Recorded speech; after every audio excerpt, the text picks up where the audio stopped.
Well, what does it take to get a straight answer out of the government? Does the NSA collect any type of data at all on millions or hundreds of millions of Americans? No, sir. It does not. Not wittingly. There are cases where they could inadvertently, perhaps, collect, but not wittingly. The implication from Wyden's office is that Clapper's statements were not direct and truthful given the disclosures of the NSA programs this week. He just flat out lied. It's ridiculous. It's an absurd answer. I mean, look, that question that he was asked by Wyden was provided to him a day in advance. Director Clapper has been straight and direct in the answers that he's given and has actively engaged in an effort to provide more information about the programs that have been revealed through the leak of classified information. Is it okay for the DNI director to lie to you openly, to the American people? Had it not been for the leaks, no one would have known. He would have gotten away with it. The president has said, correctly in my view, that strong congressional oversight is absolutely essential in this area. It's not possible for the Congress to do the kind of vigorous oversight that the president spoke about if you can't get straight answer. It's appropriate now to have public hearings.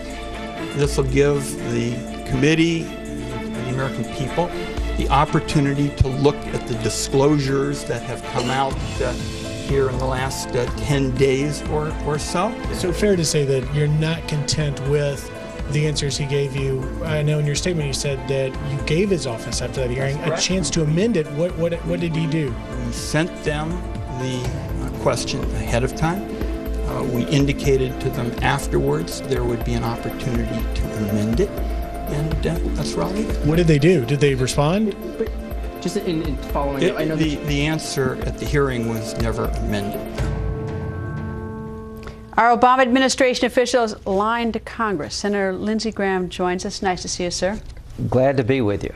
All right, let's talk about DNI Clapper's statement, response and answer to Senator Wyden's question. Was he truthful or not? I think what he's trying to tell us is that we don't monitor your phone calls or the content of your email or your conversations. There is no right of privacy towards your phone number, regarding your phone number, the U.S. Supreme Court in 1979.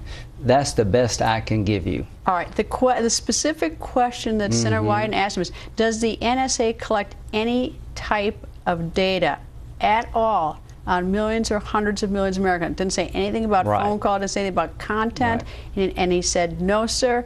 Senator Wyden said it does not, and Senator DNI Clapper said not wittingly. There are cases where they could inadvertently perhaps collect, but not wittingly. Yeah, we do collect phone numbers. The NSA is collecting phone numbers. So that was untruthful? Well, you know, all I can tell you is I don't believe what they're telling us about Benghazi. The IRS makes no sense to me. I think this administration's got a problem because people don't trust them, rightly so. When it comes to this program, I support it because I think it helps us disrupt terrorist plots that are in the making. That's a different issue. The question is, was he truthful? Yeah. Well, you need to call him back and ask him, because we do collect data, we don't collect content, and collecting the data is lawful, and the only way you can get the content to monitor our conversations if a judge issues a warrant allowing the government to do that. So there are checks and balances. All right, you mentioned Benghazi, and the American people, I assume, really want to have faith and trust in their government. Yeah. You've got Benghazi. You've got the IRS targeting. You've got Jim Rosen. You've got Attorney General Holder asking about potential prosecution media. He said no. And now you got Clapper. And you got Clapper. And you know, it's like I don't know how I don't know how you get around what Clapper said. And I was a defense lawyer. I don't know how I'd spin that one to say anything but that he simply didn't tell the truth on it. Well, all I can tell you is, from my point of view, I want to do two things. I want the government to be honest and accountable, and I want to make sure we disrupt terrorist plots before they mature. This program has checks and balances. No one can listen into your phone calls or mine without a warrant being issued by a federal judge. They have to show the judge that the terrorist that we're following has made a phone call to your number before we can monitor content. That's an entirely different. That's an entirely That's different the way question. The program works. Right. That's an entirely different question than whether the administration that we want to have confidence in is playing it fast and loose. I totally agree with you. I think the problem we have here is that you've got an administration that told a story about Benghazi that did not withstand scrutiny. The president himself blamed the attack on a video in a spontaneous riot that was just really illogical. There was no evidence of anything other than a coordinated terrorist attack. The IRS case, you've got a lady taking the Fifth Amendment saying this was limited to a Cincinnati office when the people in Cincinnati said they got direction from Washington. You got Jim Rosen's situation where the Attorney General said he had no knowledge of a pending or potential criminal investigation of a reporter when he signed documents allowing Jim Rosen to be listed as criminal co-conspirator. Now you got Clapper saying we don't collect any data. All of that makes it really difficult for Lindsey Graham to come on your program and say, when it comes to the NSA program, I understand it. There are checks and balances. I know about it. The courts are involved. We don't have to just rely upon Clapper and the administration. Okay, if Clapper, and I'm using Clapper as an example, if Clapper under oath makes this statement in response to the senator's answer, and you don't trust that, you don't trust that he was being truthful, how in the world can we have the DNI, the highest-ranking intelligence officer in our nation, how in the world can we trust when he goes to work every single day? Well, this one's under oath. Yeah, now this is a real problem. I don't trust what the White House is telling us about how the talking points got changed.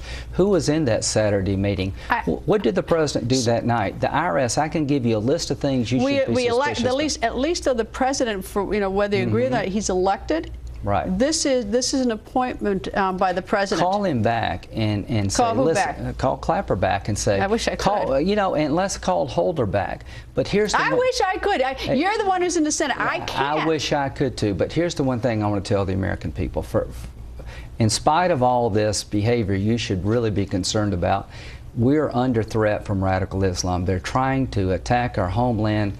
Every day there are plots being formed throughout the world directed at us at home and abroad, and we need to stop them if we can. I don't think anyone disagrees with two things though. That's one, good. I think everyone wants to stop terrorism. Sure. I want to stop terrorism. But I have a question about whether this program works because we were tipped off by the Russians to Tsarnaev in Boston, and somehow even with a tip-off we couldn't figure that one out. So that's the first question. The second question is in terms of the president saying that they're not listening to the content. I think the mere phone numbers that you call can be very revealing about you. Suppose you make a call to a suicide hotline or an abortion clinic or a tea party. It tells you an awful lot about you without listening to the content. So I think there is a deeper involvement of privacy than just simply a random set of numbers. Please listen to this, because I'm very involved in helping create this program and having checks and balances. Phone numbers are not attached to a name.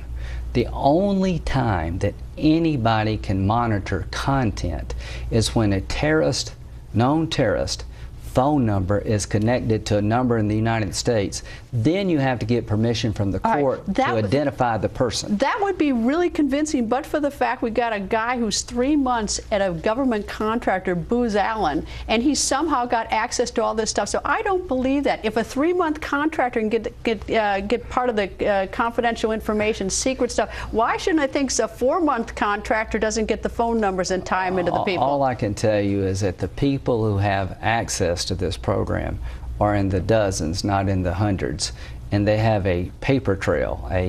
So did this guy who got caught. All I can tell you is that this guy is not a patriot, in my opinion. He's a potential felon, and you shouldn't believe everything he tells you. But the one thing you should... Well, he did produce a court order, the FISA court order, that is a sealed secret order. But these orders are just issued every 90 days to allow the government to data mine. It shows that there's access to secret stuff by rogue people. All I can tell you is that this is not the first time someone has revealed information about classified programs. And every time this happens, we become weaker. And how much more are we going to tell the terrorists about what we're trying to do to follow them around and stop them from striking the United Nations? I mean, excuse me, the United States. Or the United Nations, too. Me, I know what you mean. I was teasing you. Our country. Of course. How much are we going to tell the terrorists before we lose our ability to defend our homeland. I don't want your phone calls to be listened to or my phone calls to be listened to unless there's a damn good reason and a federal judge is involved. We don't have to trust the Obama administration or Clapper. You got a federal judge whose job it is to oversee this program, and I think it works well. And I can promise you this, we have stopped terrorist attacks before they were executed because of this program. And if we lose this program, we don't interrogate detainees anymore. We kill them, and the ones we catch, we read them their Miranda rights, like in Boston. We're not collecting human intelligence. If we destroy this technological intelligence program, then we're really in trouble. Senator, thank you. We have a lot more to talk about. So you now have we'll have another conversation. Absolutely. Thank you, sir. To be continued. And many Americans